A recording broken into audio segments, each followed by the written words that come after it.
happens when you take an embroidery or a quilting hoop, a little bit of patchwork and a little bit of embroidery, and all of your best creative inspiration. You combine them all together to make a hoop quilt. I'm AnneMarie Chany, author of the new book, Hoop Quilts for Beginners. I'm so excited to show you what's in the book. Let's take a peek inside.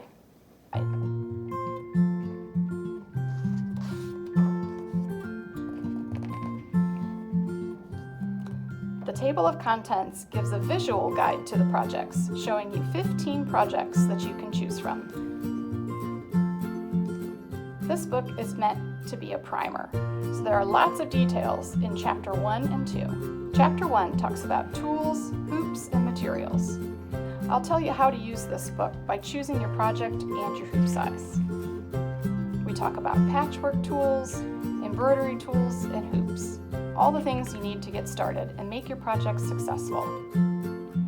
Chapter 2 talks about patchwork techniques and embroidery details. We always include full color diagrams and photos and detailed step-by-step instructions.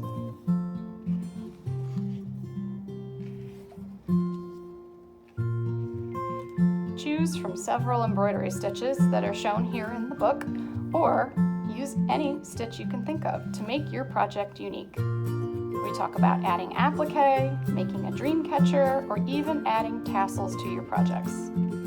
Each hoop is finished by wrapping the outside hoop in binding to give it a colorful finish. Chapter 3 shows all the hoop quilt projects. There are 15 hoops for you to choose from. Each one has an option of several sizes, full color photos and diagrams, and again, step-by-step instructions. I've given lots of ideas here to help you take the best of what you see and make your own project.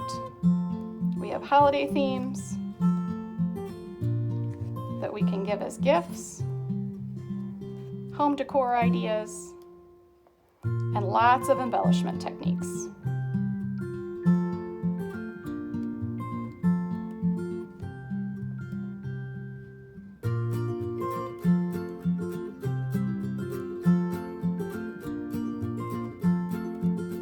Towards the end of the book, we even have a couple bonus projects for orphan quilt blocks.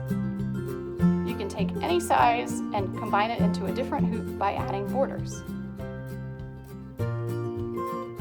The back of the book has full-size templates and embroidery patterns for you to use and mix and match.